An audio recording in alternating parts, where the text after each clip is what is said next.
Welcome to For Collectors.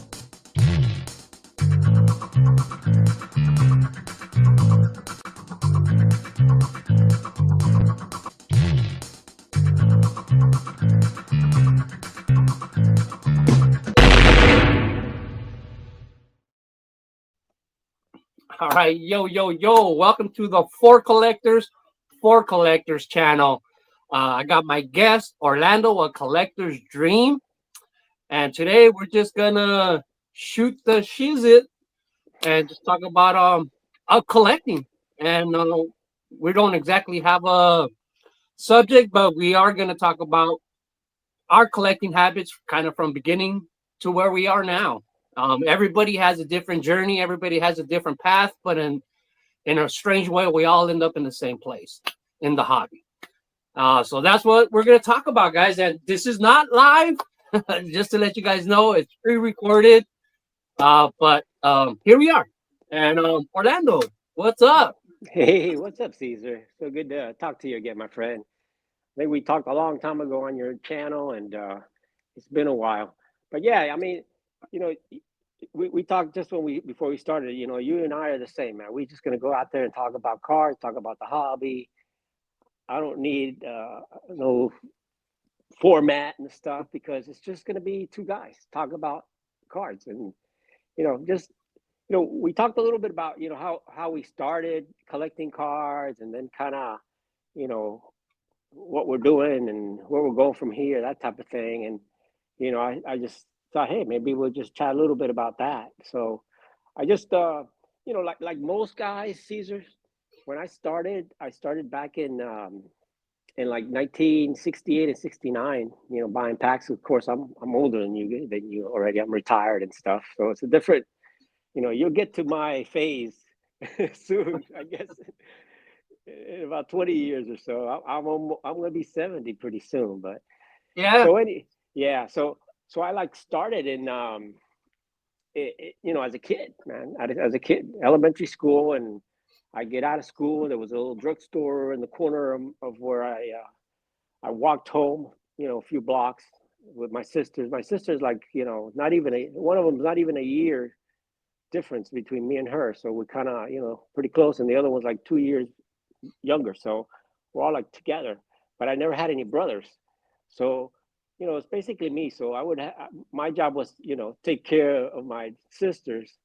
So Yeah. I'd hang out, in the corner there of the school. There was a drugstore there called Budget Drugs. And I would stop there, and whatever money or change I had, like from lunch, the mom would give you like a quarter for lunch back then, but the lunch was like 15 cents or something, something like that. Whatever they gave me, I already had like, I had at least, packs were like 10 cents back in the day. So I always will end up getting out one or two packs, either from the money I got for my sister's lunch if they didn't have lunch or whatever.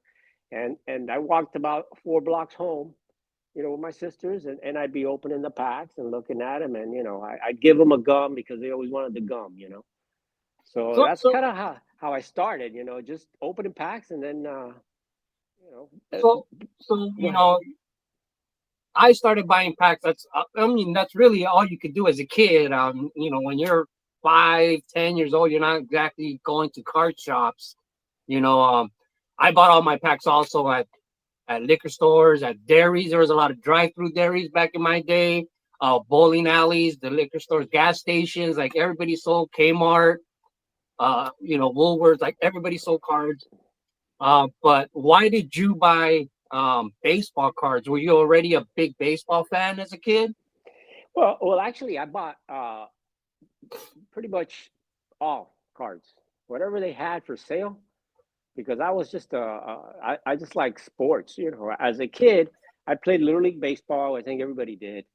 And I played, we would play football in the street, Mhm. where the sidelines were the grass, between in the road, So because across the street from me were a family of 4 boys, and they were about the same age, kind of, So we would always, we would play like 2 on 2, and then the smallest kid would be like the ref. So it was always fun, and we played football in the street because I was literally like about 3 or 4 miles from the Orange Bowl.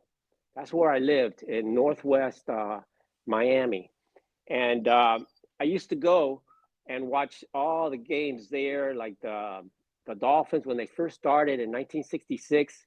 I remember going with my bike with my friends out there, and I've shown on my videos. I have actually. We used to sneak into the stadium around halftime. They'd open the doors, let everybody in, and I'd get one of those magazines. People would throw the magazine on the floor, those pro magazines and stuff. Yeah. So I'd pick some of those up, and after the game, we hung out, and the players would come out, and I'd get autographs and all that stuff. So I have tons of autographs from all those guys back in those days. So I was into football, so I did buy football cards too, and I did buy some basketball, but basketball, the only real set that I bought back then was the 70-71 the Tall Boys, Mhm. and I have that. I built that set, and I also have the for football. I didn't buy a lot, but I did build the 70 set, which is the one that's got Terry Bradshaw rookie and all that. But for the most part, it was baseball. But I had a little bit of everything, and I played basketball too because they were at the Orange Bowl. They had like a park next to it, while it was kind of with the parking lot, but they had like a basketball courts out there. So they used to have a lot of pickup games out there. But back in those days, Caesar, you could go out and you'd be out all day Yeah. with the guys, on the bikes and hanging out and just, until it got dark or one of the moms, was screaming, "Hey, get back home. Where you at?" You know. Yeah. When So I that was was fun. You young, used to hang out, man, and nobody worried about first, second, anything. third grade, I lived in these apartments, and that's kind of one of the things I always say is like, we were poor, but man, when you're poor, you don't know that you're poor, or you don't dream about having fancy things as much, because you don't know. You're a product of your environment. But living in these big apartments, there's a lot of kids, so I had a lot of friends. It was easy to get basketball games going, football games going, baseball games going.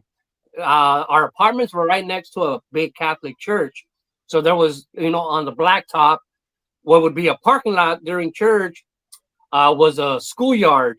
During the week, so they had baseball fields, they had basketball courts. So we used to play baseball there all the time with the tennis ball.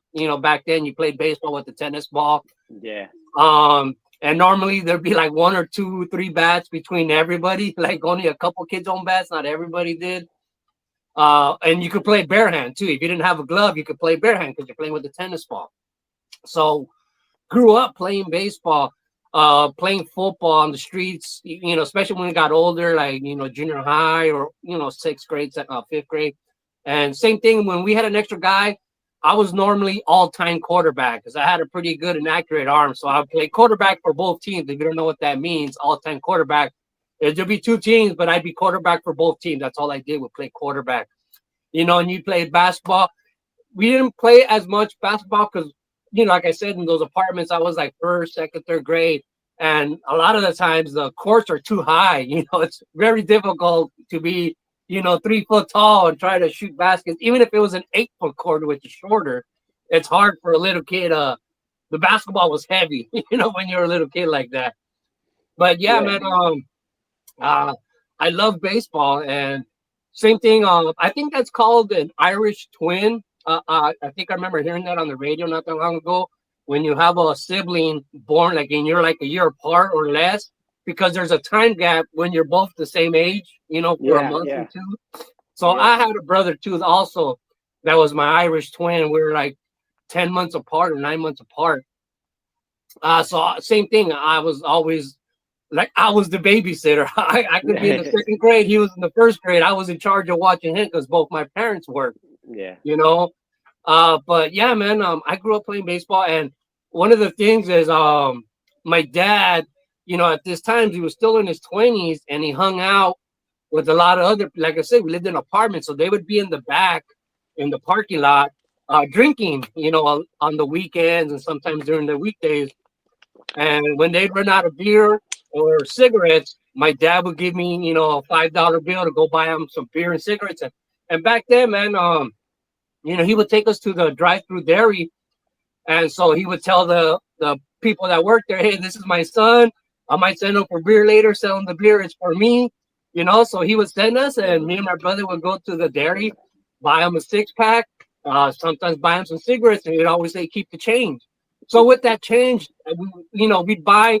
One of the things I remember back then was big was like Hubba Bubba or like Wrigley's gum, and it'd be like 25 cents, 15 cents, Yeah. and you'd have like $1.50 left. So we'd buy a couple of packs of gum and then buy a couple of packs of baseball cards. So that's how I would acquire my cards when I was young. So first, second grade, I was already buying baseball cards through that.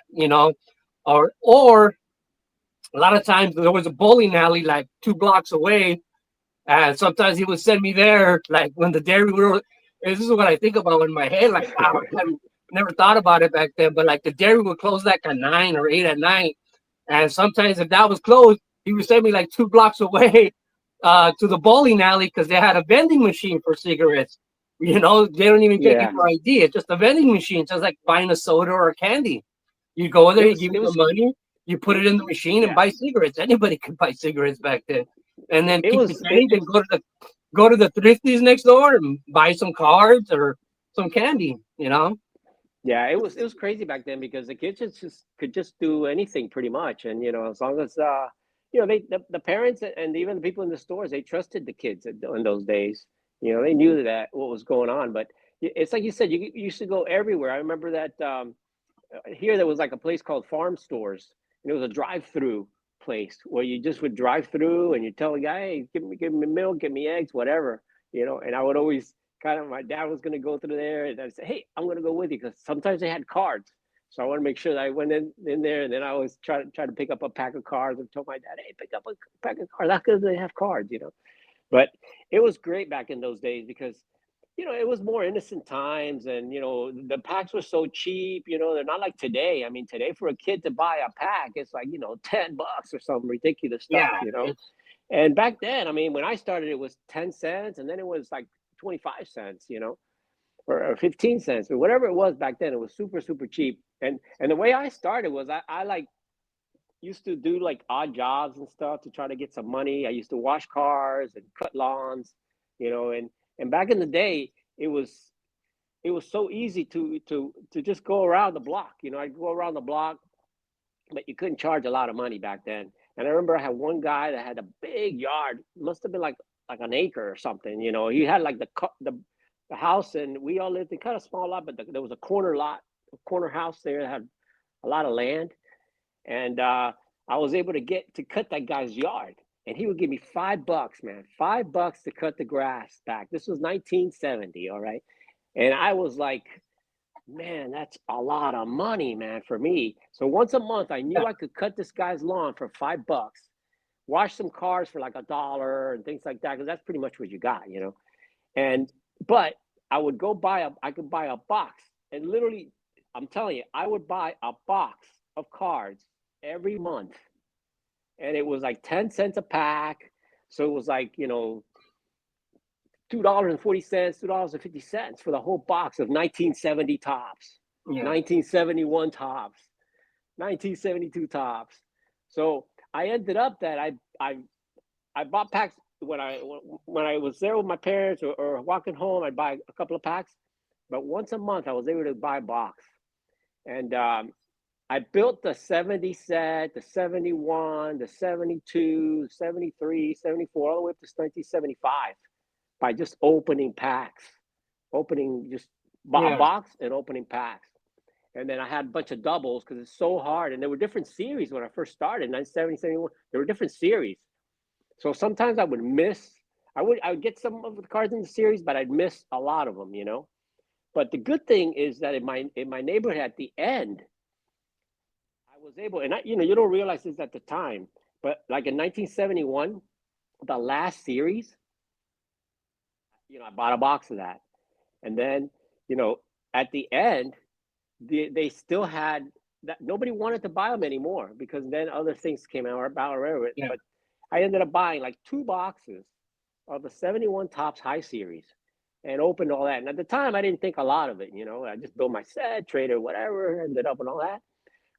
But when I found And then I graduated from high school, went to college, and got married. All about like 5 years, and then I moved away for a job in Tampa. And then my mom called me and said, "Hey, I found all the boxes of cards. And I had like 5 or 6 shoe boxes. You know, I'm talking shoe boxes, of shoes. Back in those days, you put your cards. I kept them in a boxes of shoes. And some of them had rubber bands by teams and stuff. But I ended up finding all my cards. And my mom called me, come get your cards, come get your cards. And when I went to get my cards and I realized what I had, I put the sets together. And I had almost all the sets. And I actually checked them off on the checklist. I still have them, Cesar. I still got them. I still got the 70 set with the checklist that I checked off the cards and all that. The 71, I got all that. So that's how I started with a dealer, because I realized that I had like 3 or 4 cards of almost every player, you know. So I started selling some off there little by little. When I had my kids, I did a little mall shows. But what I didn't realize is that I had like a whole bunch of the high number 71s, and those ended up being a lot of money, and people were really anxious to get that. So that's the first like big thing that helped me out and started kind of to get some money together. And I ended up I ended up with some 68s and 69s, not a lot of them, but I did have I didn't have the set, but I had the Reggie Jackson rookie for 69, and I had 2 Nolan Ryan rookies. So I still have one of the Nolan Ryan rookies, and I still have that Reggie Jackson. But I ended up selling the other cards. I didn't really have a lot to build a set. So that's how I started. And every set pretty much that I had, I built by hand, pretty much Yeah. every single one. Same thing with me. I've only bought 2 sets complete, which is the 75 tops and the 1982 tops. Not like something I was looking to do, but you run across them and it's such a great deal. I was like, okay, I can't pass this up. And so those are the only 2 sets that I purchased. But same thing with me, man. Growing up, I never did odd jobs. You know how you're saying you cut grass. What I used to do to get money once my parents got divorced and that cash cow of my dad, making basically getting money to go buy him beer and keeping the change went away. What we used to do, me and my brother, I remember back then we had some Kent bikes with the banana seat. What we used to do is we used to ride our bikes just everywhere. We would go far just driving, just riding our bikes. And the newspaper stands, I don't know if they're still around, but like the newspaper boxes where you put the quarters in, every once in a while you find some that if you just pull the handle, hard enough, quarters would pop out. So we'd go and and we try every single one and just pat, pat. Okay, nothing. Go to the next one, pat, pat. And then eventually you'll get one where like boom, you pop it, quarter comes out, and you just be like boom, boom, boom, boom. And man, you could get like $5 in quarters out of one. And also the phones, the payphones, we check every single payphone, and every once in a while, like you pay a quarter to make a call, and if you only talk for like 30 seconds, it would give you change, like a nickel or a dime. So we check every payphone, and you get a nickel here, a dime here. Yeah. So you check enough of those all around town, you can get yourself a couple bucks. So You know what that's else? what I used to do to get change, to go buy cards. Also, there were laundromats.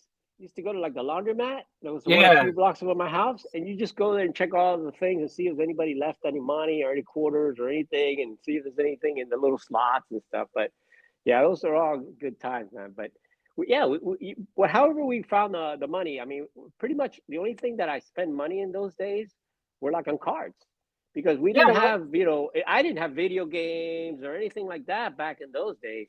It was just cards or stuff like a glove or Yeah. a ball or basketball or That, that's football that's or the something for your bike, or you fix yeah. up your bike, you get a new horn, you get a new thing, just fix it up, That's the whatever, thing.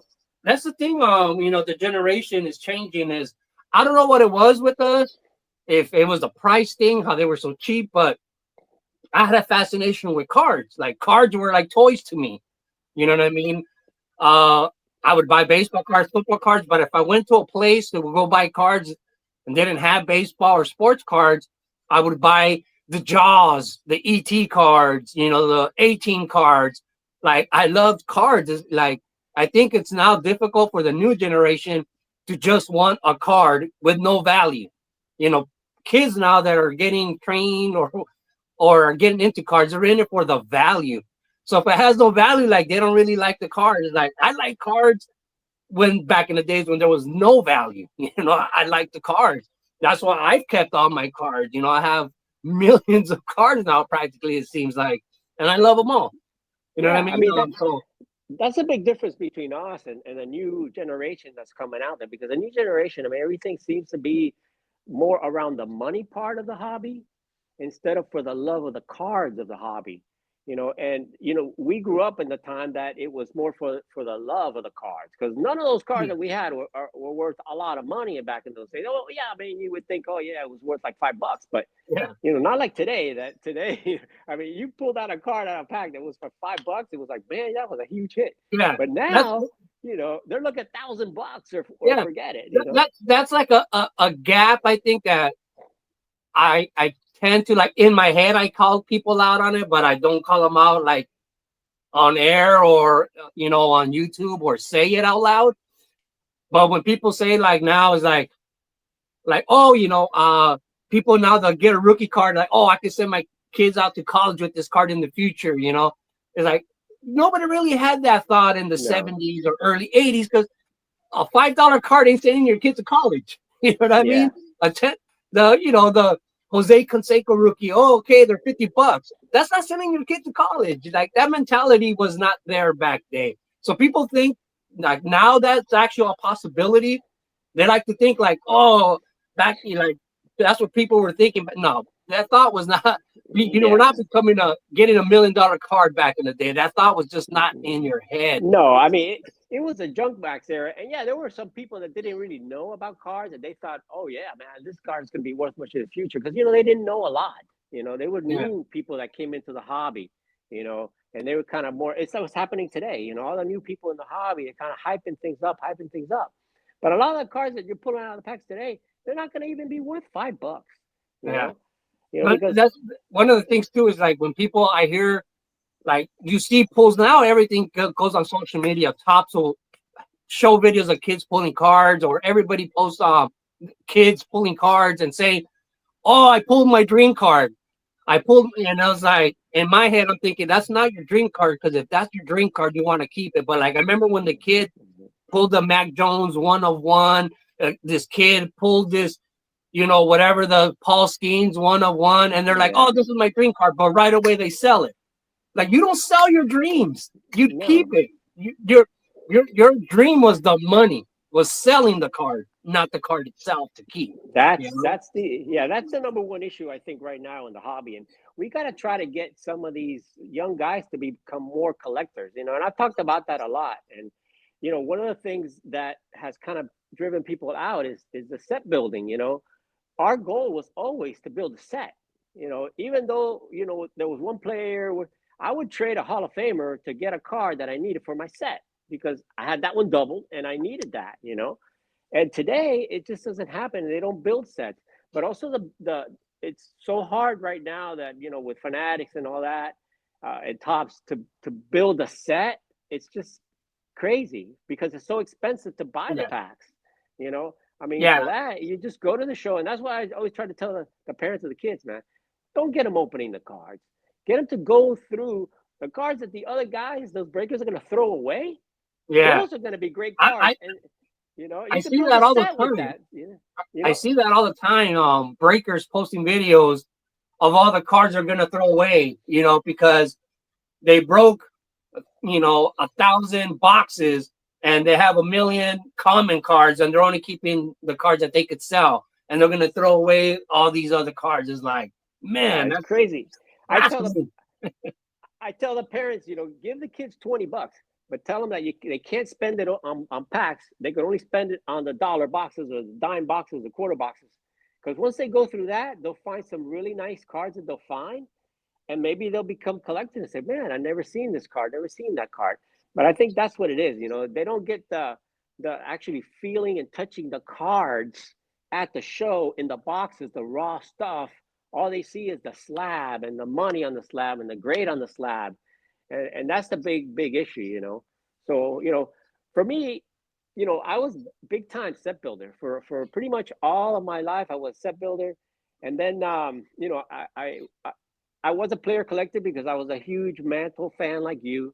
I mean, I remember the end of the career of Mantle because I grew up in the late, in the '60s and late '60s is when I really got into that. And I remember Mantle playing, and I actually ever met Mickey Mantle and got his autograph one time because he would do all the show circuit. He would charge like $25 for an autograph. Yeah. And he'd go everywhere. So I became a big Mantle fan and just kind of started to build the Mantle run. So, and I kind of stopped building sets at that time because I had to refocus, and my refocus was I'm going to spend some money now and get some Mantle cards. And back in the day, PSA started grading. This was like in the '90s, but they really weren't that big. So pretty much all the cards that I bought were raw. Almost every one of my Mantle cards I bought raw, and then I graded them later. So I got into Mantle, and then I kind of stopped after, I think after around '93, I think was the last year that I actually built a set, and I think that was pretty much it. After that, I didn't build. I would buy the whole set, from the factory set. I would buy those, but I didn't really build the sets or open packs anymore. I became more of a Mantle guy. It is hard. It's so hard to be a set collector these days because it doesn't make sense financially, and it does make you think twice. Like me, that's what I've always done. I love putting sets together from packs, but it is so hard to do now. The price, like, I don't know. I couldn't give you exact numbers, but it seemed like back in the '80s, you could waste $50 buying packs and put a set together. Now you really, really have to spend like thousands of dollars in packs to build, and you're gonna get a $40 set in the end. It doesn't make sense. It's hard. It doesn't make sense, and you would have doubles too back then. Yeah. So, and you could trade, and it's easy. But two also is like there may be the same number of cards in a pack now, but there's so many variations, parallels, and stuff that don't. I just want the common cards. I want the set. I don't. It's I don't know if that really sounds right, but like I could really care less about the parallels and the variations. I just want the common cards to build the set, and it's almost like the card manufacturers that's not their goal anymore. They want the chasers in there so people will buy packs, hoping, that was kind of, I don't know if you remember, like but that was kind of a controversy with the Paul Skeens card, because with how Topps, Fanatics, the way they advertise now is their box prices are so much because you have a chance to pull this 101 Paul Skeens card. Okay, so that's why the values are so high. If you don't have a chance to get that $1 million card anymore, that box shouldn't be worth as much. Right. But the Paul Skeens card apparently was pulled in December, and Topps knew about it, but they did not want to put it out there. They did not want the public to know because then the price of their boxes would drop. So they didn't release that information until like a month later. So everybody for a whole month that was buying that box, trying to chase that card, that dream was over. But Topps didn't want to let them know that because it's all about the money, Yeah, they hold off on that. I mean, they and not only that, but nobody got that card but them. They ended up getting the card, which is Fanatics. Topps gave it, Fanatics, because Topps has it in their vault until somebody does the redemption, and then they talk to the people. They send it over to Fanatics to grade it and sell it, and it's like the kid never saw the card. You never touched the card, and I think that's the problem with the hobby now that these companies are controlling every area of it. Even now, I mean, you could go like to ComC or eBay. I know you don't do much of that stuff, but you could buy the card, get it graded, buy them, put it in the vault, and then they'll sell it for you right online. I mean, you never even touch the card. So what are we talking about? We're talking about investment versus collecting, It's funny how you could own the card but never possess it. I could never do that. bro, I gotta have the card in my hand. It's my card. If I paid for it, I want it. I want to look at it. I want to hold it. I want to have it. If I ever want to sell it, I'll sell it. But I'm not gonna put it in somebody's vault. That Yeah, it's like, come on, man. I don't even get to enjoy it. The key to having the card is to enjoy it, look at it, and have it. yeah. And That's why not we have see a so many picture. People labels looking now. at the picture. I hate when people like want to force to label you like as a collector. Like me, I'm a collector. I do it all. I just collect. But if you ask a lot of people what kind of collector is he, they're gonna say I'm a set builder. It's like, yeah, I build sets, but I also collect player cards. I also, I do it all. I buy packs, you know, but I'll get labeled as a set collector because people want to know, what do you do? Are you a breaker? Are you, because there's so many people that only do one aspect of collecting now that people are like, what are you? What kind of collector? Is like, I'm just a collector. Don't try to pin me as something. I'm a collector. I do it all. I buy starting lineups. I do it all. Yeah, no, and the same. Look, when I said I stopped collecting sets back in those days, I actually didn't, because I actually went back to the 1800s and tried to build a set, Caesar, from the Right. 1800s. It was only 50 cards, and I thought, oh man, I could build 50 card set. I should be able to build it. I'll find the cards. It took me like almost 20 years to build the damn set because they're so rare, so hard to find. But you know what? It was another challenge for me as a set builder, but not someone that wanted to collect massive sets, because it was just too much for me. So I took a little bit harder. I said I'm going to collect harder sets, and I also collected like the 49 leaf premium set, which only it was 10 cards, but it was 10 tough cards to find, a Yeah. little more expensive. So Yeah. you never really say you're never going to be a set builder, but you focus a little more on sets, maybe pre-war sets or something like that, which are a little bit tougher to find, or sets from the 50s that you didn't actually could pull packs from, or smaller Yeah. stuff. But Me, as a set collector, I started in the 80s. So I'm not a investigator. I don't consider myself an expert on set collecting at all. It's just what I do, and I do it blindly. I don't do research like a lot of other people do. I like to learn. I like to let other people do the research, and I'll learn watching their channel. Like back then, we had on Baseball Card Junkies TV, and they would tell you all about parallels and variations. And that's how I learned. I didn't research it. That's how I would learn. And like with set collecting, I collected in the 80s, in the 90s. So to me, set collecting was I could just buy these boxes and put the whole set together. Now that I'm going into, with my set collecting, I was set collecting in the 80s. First set I ever completed was 89. That's why I yeah, had that Steve Jeltz, because this was the last card. This was like the last I card rem- that I needed was the Steve Jeltz. It meant I so much to remember. me. I work when I wear this to card shops or card shows. People are always look perplexed, like, why do you have a 1989 Steve Jeltz? Like, what's the story? What's the big deal about that card? And I tell them like, oh, that's cool. Like they can never put it together in their head. Why I love this card so much, because it has no value to them, but to me, it's like it has a great story. It's my story.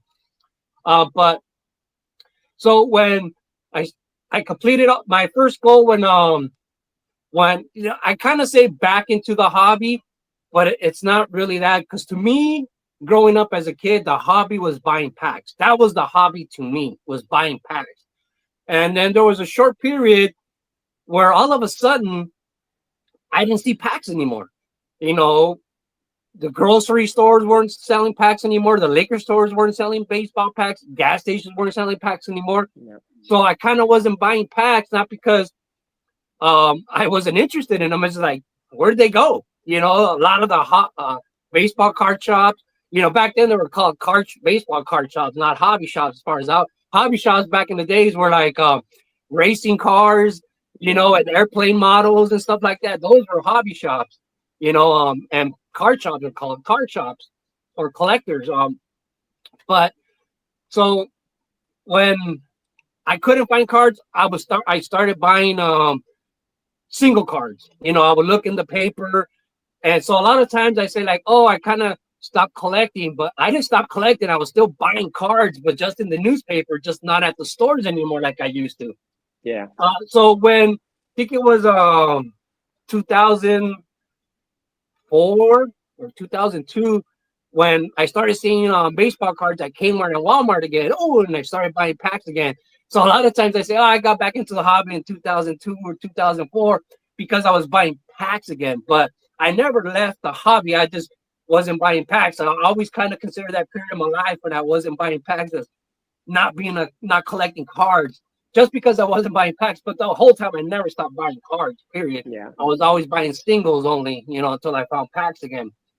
But in the when I got started buying packs again, I said like, oh, you know what? I want to finish all my 1980s sets that I didn't finish as a kid, and I started finishing the 80 sets. And once I finished all my 80 sets, I was like, oh, I'm gonna finish all the 90s sets now. And then I finished all the 90s sets, and and so on and so on. Then the 2000s and the 2000 teens, and then by 2015, I was like, ooh, I got them all. And from now on, I'm gonna start collecting every set as they come out, 2016, 17. But once I would say in 2015, once I completed my 2015 set, it was like, okay, you know what? I'm gonna start working backwards now and start collecting the 70s. And that's kind of like in my head where I learned something I didn't really know before, or I kind of knew but didn't think about it. Because people would tell me, oh, you're gonna have a hard time collecting the 71 high numbers. And I was like, oh, nah, it'll be easy because I don't care about condition. Because that's mostly what people talked about. Was like, oh, they're so Right. expensive because of condition. Like, I don't care about condition. Well, that's where I found out it doesn't matter about condition. I go to Burbank Sports Cards. I go to card shows. You look at the boxes of 71s, and it seems like they all stop like at 500, Yeah. and anything above that is like they don't have any. It's like, No. what's going on here? Because I didn't know about how rare they were. You know what I mean? Yeah. Like they're just so hard to find. Because in my days, collecting the 80s, you could get the whole set, from the boxes at the liquor store. I didn't know like really the story behind series 1 and series 2 and series 3. That didn't exist in my days of collecting Yeah. when I was a kid. Yeah, that was a tough time, and the 72s also. I mean, you know, but if you grew up in that era, you would see them. You didn't see a lot of them, but you would see it. But since it was the last series, usually the kids kind of got tired of collecting cards, the ones that didn't put sets together, and that's why they just stopped. They produce less and less and less, you know. But Well, what I did was kind of like what when I got into the 90s and I stopped building the current sets, that's when I kind of started going back and started building sets from the 60s.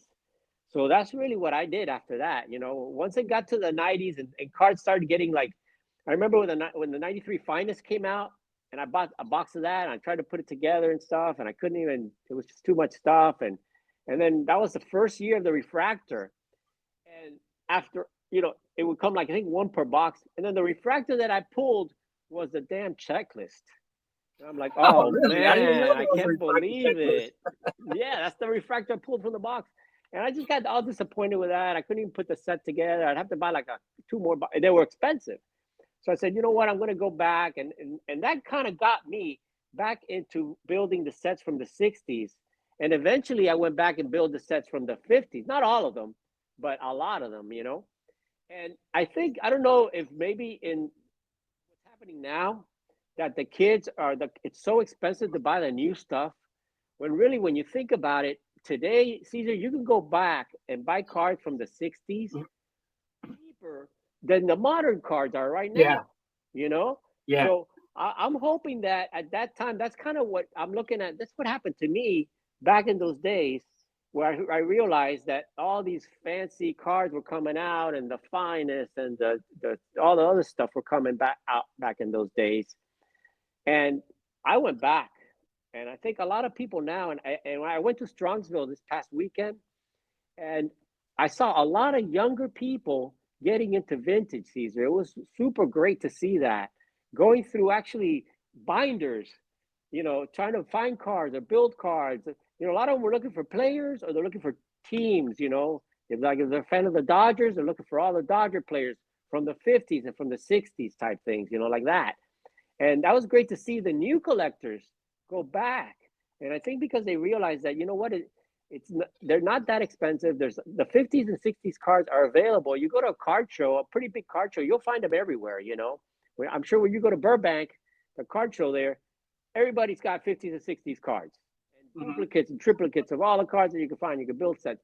And if you get them in the lower grades, raw, Yeah, see, they're that's the thing cheap, with man. me. They're cheap. If I don't care about the condition. I just want the card. That's one of the things where I say like I still collect like a kid. Is like I just want the card.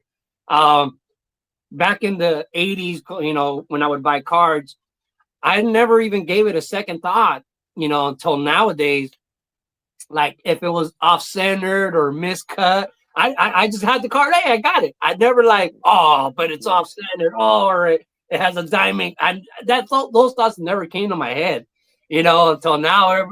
Now it affects the price so much. You know what I mean? Like it seemed like back in the day, if the card itself, just the physical card, was in great shape, it was high grade. It didn't matter if it was off center or it was just Yeah. the card's in perfect shape. Now Yeah. it's like with grading. Now, oh, look at that corner, look at the centering, look at the registration, look at the surface, like things I just didn't notice as a kid. Yeah, I mean, I didn't learn that either until when I was when I started becoming like a part-time dealer. I would just do the weekend shows, you know, at the malls or the small shows in the area and stuff like that. And you know, I would just go set up my little table there. And the what I learned about that was that a lot of people would come and talk to me, or either to sell me things, or I was able to talk to the dealers. And that's really where I learned a lot, talking to a lot of the dealers. And what they would always say is like, you know, if you find the card back in the days, if you find a card that looks like it's packed fresh, that's what you want. You know, hold on to Yeah, that, and the corners are mint on it. But we never even talked about centering. It was just yeah, like if a card looked like it came out of a pack, you know. So when yeah. I would go like and do deals or buy cards or buy collections for people and stuff, I always made sure that the cards were like the nicest, not the Like, centered, but at least they look like great, I'll show you you a know. card. I think I got a great deal on, at least to me, which probably a lot of other people will not buy, but for what I wanted it for, and when I came across it, I was like, "Oh, this is great." Let me get it real Oh quick. yeah, yeah, sure, sure. You know, but yeah, that's always been, it's changed some now because people now look at centering and everything else, you know. Yeah. So this Reggie Jackson from '71. All right. It Oh, looks that's a pretty perfect. It looks pretty good. Well, at least to me. Uh, but it was like $4 or $5. You know why? because it's off centered. Because it's colored in. Oh, it's colored. Okay. Yeah, so somebody like it must have. So I look at it and it looks perfect. I was like, wow, it looks great. Like and when I looked in the back and it said $5, and it said it's been colored in, and I was like, Oh, oh, I don't care. hey, I'm it looks not going to good. send it in for grading.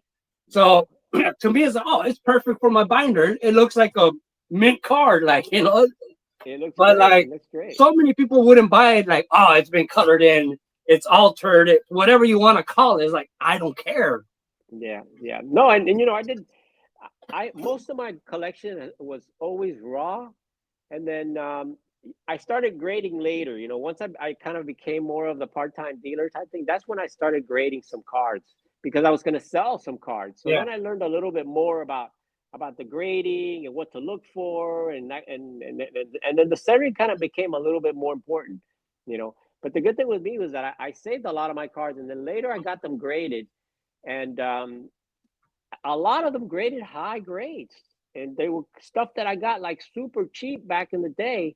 You know, I sold like I had a 5710 Williams that I sold at Strongsville, and I had bought that card raw. I don't even remember how much I paid for it, but it was raw, but it looked beautiful, a little off center, but it was beautiful. And I always had that because I built a 57 set, you know, buying cards like that. I actually bought like half of a collection, half the set in a collection, and then I said I'm going to finish building it.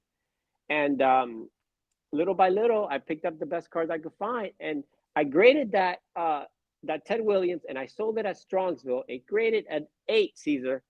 I said I don't. I kept it for a long time. I said, you know what? I don't need a 57 Williams and an 8. I sold it for $3,000 in cash.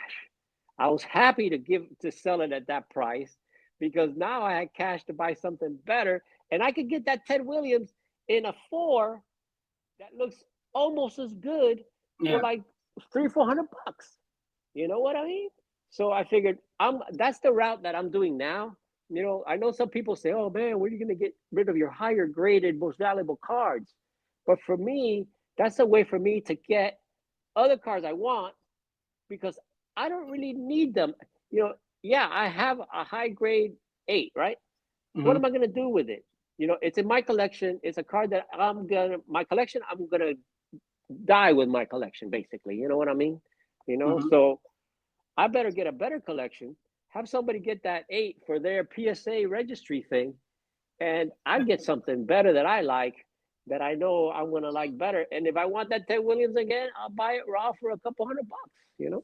Yeah, one of the you mentioned earlier, right before we got on live, you mentioned Ray from Philly.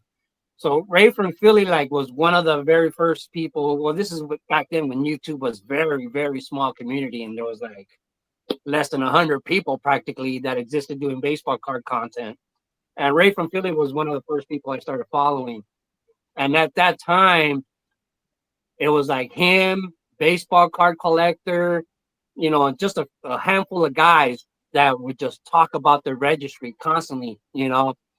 And I didn't care about the registry because, I mean, even if I did, I couldn't compete. And I think Ray from Philly I could share that sentiment that he had too, like, because he was into the registry, but so many other people, there was with all it's basically whoever has the most money is going to have the Yeah, best cards. that's bottom But line. Ray Yeah. just wanted to complete like certain registries, and he would always like post every time he get a card for the registry. Hey, now I'm ranked number 10. Now I'm ranked number 8.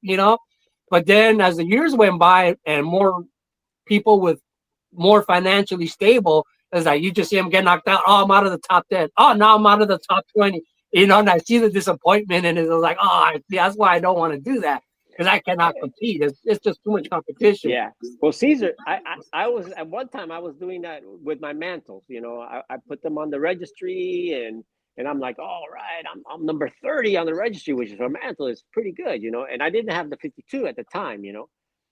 And then, all of a sudden I'm going down and down and down and down and down. And all of a sudden I'm way down to like the 60 or 70 on that list. I said, forget that thing, man. And even when I got my 52 mantle, now I'm still like number 50 on the list. And I'm like, it's ridiculous, bro. I don't need to get that. And I can't, you can never beat it because so many people have so much money and they're gonna get those mantles in a higher grade than you or I could ever get. Yeah, I So remember posting a card on Instagram, and I'm sure I did a video on YouTube. But I showed the whole slab. And people were like, "Hey, man, you shouldn't do that. You should hide your the serial number on it." And I'm all like, "Why? Who cares?" yeah. They're all because somebody could use that number for the registry and say that they own it. I was Yeah. like, "Really? Like, people want to cheat that much?" Yeah, it's crazy, but the registry is all there's a lot of competition on there. So I kind of gave up on the registry. But I did get my 52 mantle because I didn't want to finish that mantle run, and I waited all the way until I was like 60 years old to finally ended up selling my a lot of my collection. I would say I probably sold maybe 30 to 40% of my collections, a lot of my sets. I sold pretty much all my sets from the 60s except the 62, and I sold my sets from the 50s except the 59. But I kept a lot of the stars. You know what I mean? I kept Yeah, the mantles and the maze and some of the errands and stuff like that. But I did end up having to sell, a lot of the most of my Willie Mays and most of my all of my Jackie Robinsons and stuff. But I got my mantle finally finished. So that was like my big goal in life, to finish that run, and I did.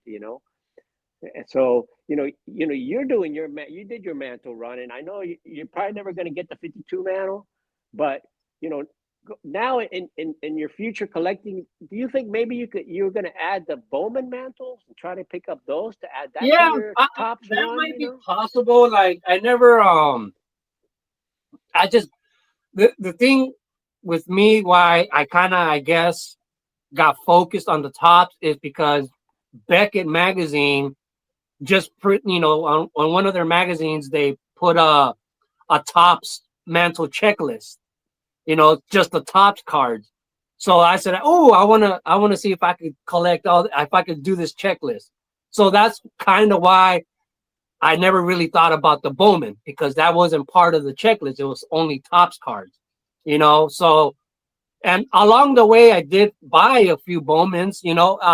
And the only reason I think I bought those Bowmans is because he doesn't have a 54 tops.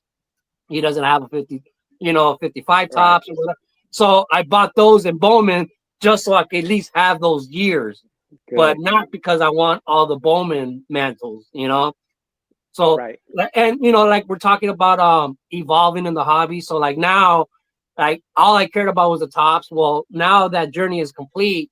Okay, now I'm thinking about the Bowmans when before I didn't care. Now I'm gonna start caring. And Yeah. I and mean, you always gotta kind of look forward to some new projects and stuff, and for me, it was always, back instead of going forward and get the new stuff, I kept going more further down, and then I started getting into the pre-war and that kind of stuff, and I did end up selling almost all the mantles that I had, not the regular mantles, but like the all stars, because I had the all stars and then the leader cards, and you even have the checklist card that has the picture of mantle, and I was collecting all that, and I said, you know what, I don't need all those little things. I'm just gonna get the main mantle cards and the Bowmans, and then I started collecting a little more pre-war, and that's kind of what I'm doing now. I moved all the way to cards that I always had seen in the old books, because my thing is I love the history of not just baseball, but the history of baseball cards. Mhm. So I started reading books on, when the cards started, the first ones that were printed back in the 1800s, 1900s, all the different sets that were done back in the pre-war days, and learning more about the players back in those days. Well, like one of the things, like speaking about like history, like Mickey Mantle, like I used to see him a lot in Beckett magazine, see his cards, and that's why I was fascinated. And then I started reading about him. So after I completed, I'll obviously accept the 52 tops, but I completed the rest of the tops Mickey Mantle run. So what was my next target Mickey Mantle related card? It's from history. Let me show you real quick. Okay. And I'm still collecting mantles, so it's not Yeah. that I don't collect mantles. I'm going to show you what I got as far as my new mantle collecting. Okay. So What to do you me, it got? was like, what's the next Mickey Mantle related card? And to me, it was this one, Oh man, the Mickey Cochran. Why? yeah, Because Mickey Mantle was named after him. after Mickey Cochran, So yeah, to me, it's yeah, like, oh, this is kind of part. This is I consider this part of my Mickey Mantle collection is the Mickey Cochran. yeah. His father named him after Mickey Cochran. Yeah, that's Yeah, great. I and never. there's so many other things too. Like I've always considered, like next is maybe collecting Johnny Bench because Johnny Bench was watching TV and he was watching a Yankees game and Mickey Mantle was up to bat and the announcer said, hey, look at this kid from so and so and Johnny Bench is like, what? That's where I'm from. I could become a baseball player too. So Johnny Bench became a baseball player because of Mickey Mantle. Like that's where his dream started from. Oh, that's awesome, man. So you know how me and you, we're both Latinos. You're originally your family's from Mexico. Originally, my family's from Cuba. I was born in Mexico too, actually. Yeah, I was born in Cuba, but yeah, I came young too. But so I took a different route with the mantles. When for example, I'm going to show you what I picked up at Strongsville and how I am focusing more on the basic mantle run, but the mantle vintage rainbow. Check this out. Okay, so the 66, the regular 66 Yeah. tops mantle, right? Okay, that's the regular card, and the back, how it looks and all that Yeah. stuff. So I got that. I also got the O-Pee-Chee Mm. mantle. All right. The O-Pee-Chee mantle looks almost the same. You can see there it says O-Pee-Chee, and it's made in Canada.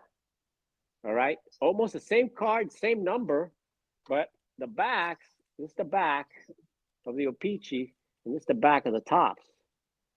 You see the color difference there? Yeah. So I had the O-Pee-Chee and the tops. So at Strongsville, I found one of the rarest versions out there, which is the Venezuelan Oh, 66 tops mantle. And you see how it says like Venezuela. I don't know if you can see it with the yeah. flare, but Venezuelan tops mantle. So I picked up the Venezuelan mantle. So now I've got the rainbow, the vintage rainbow of the mantles, and the backs are all different. See if I can show you the different colors on the back. It's hard to see them all different, but the Venezuelan one is super dark. The other one is super light. This one says printed in Canada, also. Mhm. And compared to the regular tops, you see the Venezuelan is still darker, much darker in the back, even though almost the same card. But Yeah. this one is glossy, and this one has no gloss. That's why they use cheap paper, Yeah. and they didn't make them glossy. That's why it's not that white like the O-Pee-Chee. So Yeah. so you know what? Would you say that O-Pee-Chee is probably higher quality and better looking? You know what? It's a brighter looking card. Yeah, and I would agree with you. But this is one of the things is like I said, as a kid, there wasn't all this knowledge around. You know, whatever you thought, whatever your first impression was, kind of stuck with you.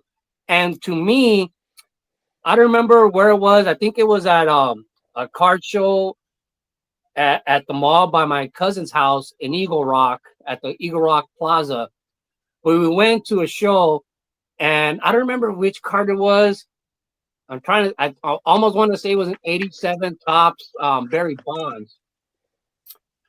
And I wanted to buy it, but it was an O-Pee-Chee.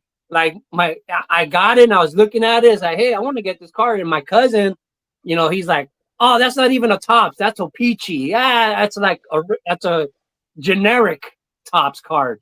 So in my head growing up, I always had O-Pee-Chee as being generic. Like, oh, I want the real thing. And tops used to, I think, say that, right? The real one or the right.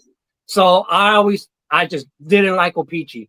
Like I probably passed up on a lot of opportunities back then financially. Like if I would have picked those O-Pee-Chee cards up, but obviously I wasn't thinking about that. But to me, O-Pee-Chee has always just been a knockoff. You know? Yeah.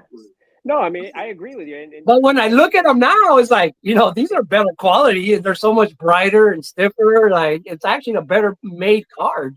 I mean, it's something that I didn't know. I didn't really know anything about Venezuelan cards until maybe 10 years ago, where you would start hearing, oh, there's cards from Venezuela, and in the O-Pee-Chee. I remember back in the 80s they had O-Pee-Chees, but you never wanted the O-Pee-Chees. You always wanted tops, But now, when you learn more, you go back and say, you know what? That's something that is not as available, and it's a little more scarce than the regular tops. So we're talking about collecting. So it's just another angle, another way that you can kind of do a different player collecting or different ways to collect cards nowadays. So like I bought this box actually like a year ago or maybe two at the card shop here. And this is O-Pee-Chee. It's a whole box of 87 O-Pee-Chee. Like I said, back then, this is what my cousin kind of like got me hooked on. Tops is the real one. You know what I mean? Like all those other ones are fake. Yeah. You know what I mean? And that stuck in my head. So I grew up with that mentality. You know that the 87 Barry Bonds O-Pee-Chee is in a 10 is more expensive than almost any other Barry Bonds cards out there. Yeah, because of the rarity, right? Because of that mentality. Oh, that's a cheap card. That's not real. I guess people didn't want them as much or take care of them as much. So, we talked about, collecting in our past, how we started, and kind of some of the things that we're doing today. What are your plans, I guess, for the future? Your future collection. What are you planning? I mean, in the What? next 10 years, what are you looking at your collection to be like, or what Well, direction are you taking your collection? in the next 10 years, I'm pretty much I'll say for the next 15 years. My focus is still going to be the same, and of course there'll be some tweaks here and there depending on the market, the price, what I can afford financial wise. But I'm still trying to collect all the modern sets and work right now in the 70s. And once I complete that, hopefully work on the 60s. And if I ever complete that, start working on the 50s. That's kind of where my focus is. And I love going through dollar boxes. And that's one thing about me is I don't have a checklist. So like, I collect Frank Thomas, Rodriguez, Reggie Jackson, Mickey Mantle. And if I go through dollar boxes, I'll just buy every Reggie Jackson I see. If I have it or not, I won't find out till I get home. You know what I mean? And I don't care if I bought doubles already. So I mean, I'm gonna stick to that. But the only difference I really see in the foreseen future is like when I say it was when I retire. That's why I say 15 years because I'm 50 now, and I guess I'll retire when I'm 65 or maybe I don't know. But once I retire or once my health starts deteriorating, what I plan on doing is selling off my cards. You know what I mean? My kids, they don't collect, so they don't really care. So either way, if I die and I leave them my cards, all they're gonna do is sell them. You know what I mean? So what I plan on doing is kind of what I start. This is kind of a dream I started having once I started going to Frank and Sons collector show that they have here. I started going there again like in 2000, and I started making friends with all these old dealers, and all these dealers were old school guys. They didn't grade their cards. They all had them raw. They hated the new generation of Right. collecting where it was going. And I felt, and I had the same sentiment. And I remember like the first year or so when I would go, they were kind of showing me off because I was younger. And I think they thought I was like the new school collector. But once I started getting to know them, and they realized like, oh no, I don't sell cards. Oh, I don't grade cards. I don't like graded cards. I want it raw. They started liking me more, and then, I would tell them, hey, I really want this card, but like I never have $300 at one time. I just don't, Mm-hmm. unless it's tax season. And I say, hey, can we do layaway? And they're like, well, layaway, like they had never done it before. It's like, yeah, I do this at Walmart every year. For my kids during Christmas. I start paying in October so I could get it by Christmas and give it to them. I was like, yeah, so I'll give you $50 now for this $300 card, and you keep it, and I'll pay you $50 every month, and then once I reach the 300, I'll buy it for then you give it to me, and they would like make me a deal. All right, but I'm gonna keep it on display, and if anybody comes with the $300 cash, I'm gonna take it. And I'll give you your money back, and it always seemed to work out. Where like, at that time, people weren't really in those certain years like their tables were slow. Their vintage wasn't selling as much anymore. Everybody was going to, especially because they were raw. We're Right. reaching a generation where everybody wanted graded, and I didn't. So it usually worked out. And so that's kind of what I started dreaming because, like, a lot of those guys said, like, I really don't make money. I'm retired, and I Yeah. just want something to do on the weekend. I want to get away from the wife, and I'd be here Yeah. for 8 hours. So I pay $50 for the table, and I hang out here all weekend Yeah. doing what I love, talking baseball cards. So that's That's kind of the dream. That's kind of a dream that I have. Like, ooh, that's what I want to do when I retire. I'm just yeah. gonna hang out at car shows and sell my stuff. And a lot of these guys would even overprice their stuff so they wouldn't sell them. You know what I mean?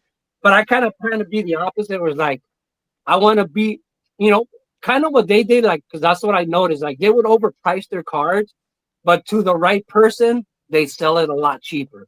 And that's Yeah. kind of what I want to do. Is like I want my cards to go to the right people.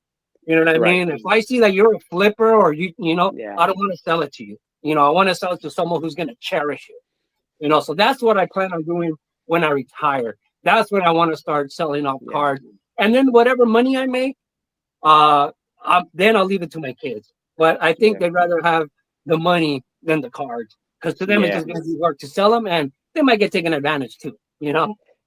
Right. Yeah. That's the route I am, man. Since I'm retired, I'm consolidating and stuff. So I'm selling a lot of stuff. But what I'm doing is, I'm selling a bunch of cards to get one big card. So I have a smaller collection, you know. So I'm not really spending money to build my collection. I'm using all the money that I have in cards that I don't want, or you know, like I'll sell 10 cards and get one bigger card, Yeah. you know, and just cut it down. I mean, I'll set so sold a lot of my more sets and stuff that I really didn't want anymore, you know, and just to get one card, because for me, you know, I just can't have all of the bulk anymore. I can't leave my wife, you know, all the sets from the 70s and 80s, and it's just too much, you know, because it's just bulk, and what they're going to do is give it away. So I'm kind of focusing, and the sets I really love I'm keeping, but the ones I really don't love, I rather keep a few of the cards that I like from that set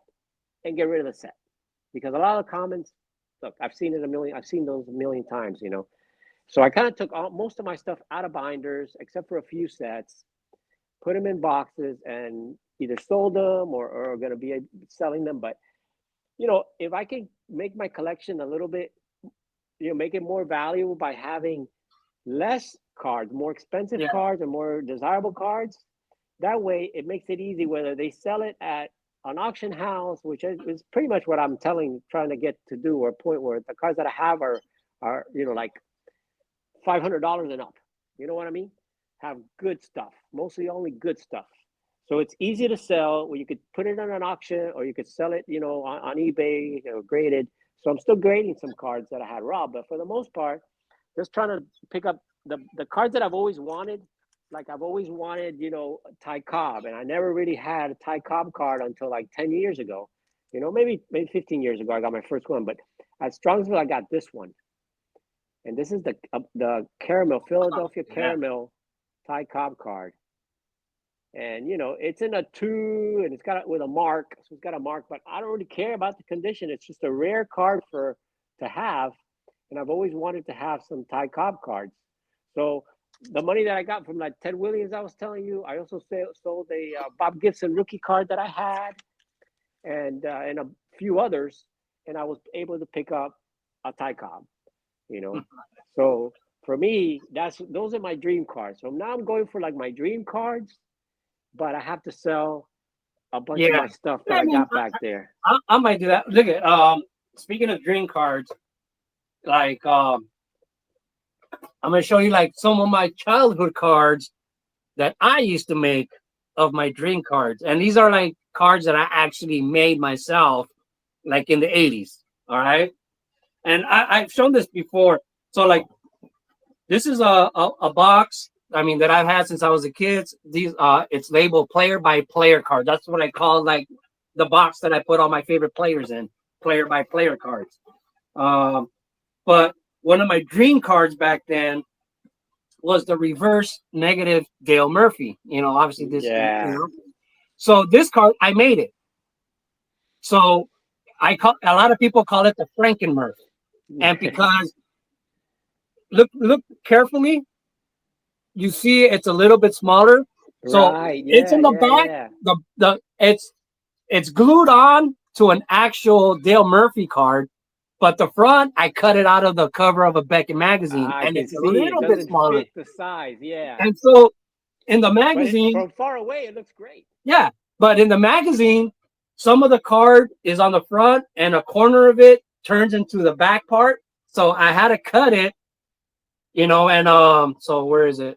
So like right here in this corner, like you could, I don't know if you could tell, but there's where the cut is for the back of the card and Wow. so it's all glued. So this is from a Beckett magazine cut, and I just so the Dale Murphy part, this is the actual card, Oh, and right here is the cut from the magazine. so So picture only, right? that's how I would own my dream card. Like, hey, look, I have my Dale Murphy card, and I would do that. So look at this Gerald Strawberry like minor league card. I mean, not minor league, but his '86 Fleer. It's cut out from Beckett, but look what it's glued onto. So it's one of those turn Yeah. back the clock cards. But this is That's how, like, funny. hey, if I can't afford the card, and so this is one that I never actually got to glue, the Will Clark '86 Tops Traded. it's cut from the magazine, so you can see the Oh, I advertising see that. from the back of the magazine. So and I would just glue them on to a back of a card. I mean, I did this so much. I wanted this Daryl Strawberry minor league card that I can never Right. find or buy or afford.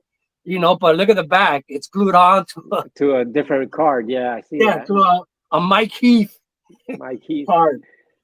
But that's how, as a kid, that's how I achieved my dream cards. And like, I don't care what you say, I have it.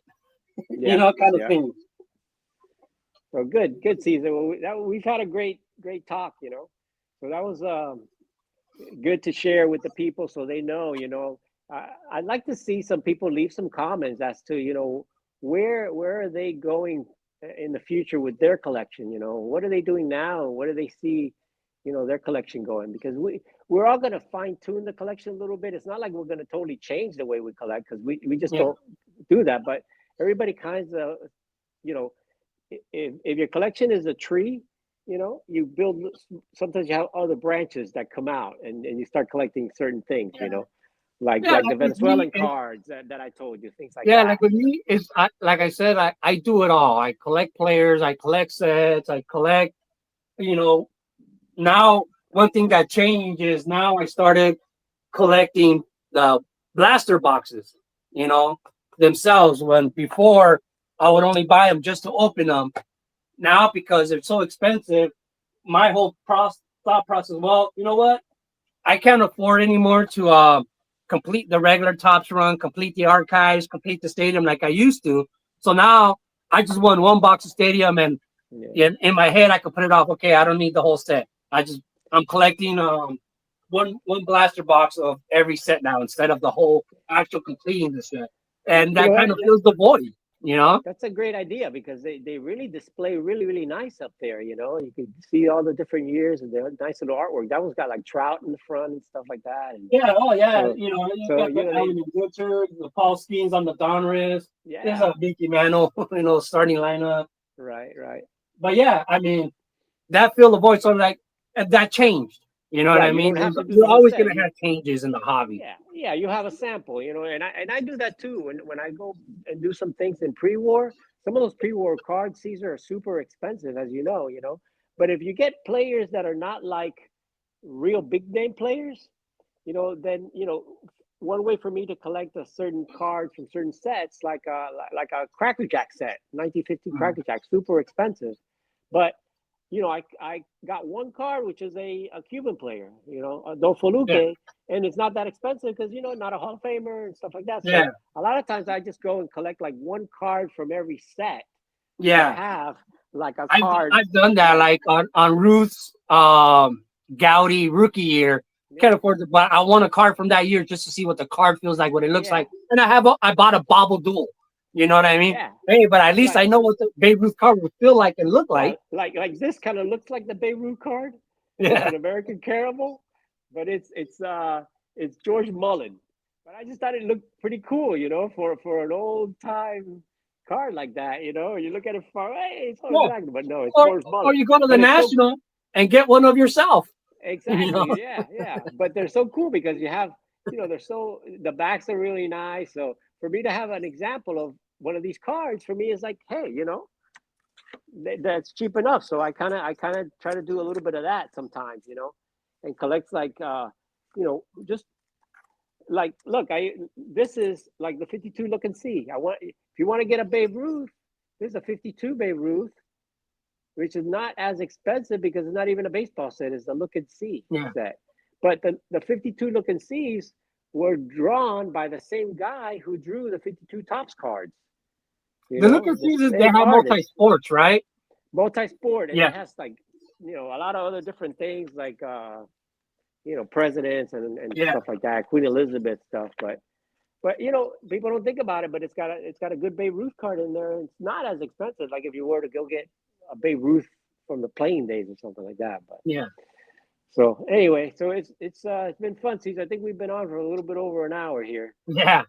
Okay, man. So Yeah, this is let's see, maybe we could do part two or something later, another time. So we'll yeah, check it out. for We'll see sure, if man. people like our video and like the two Latinos.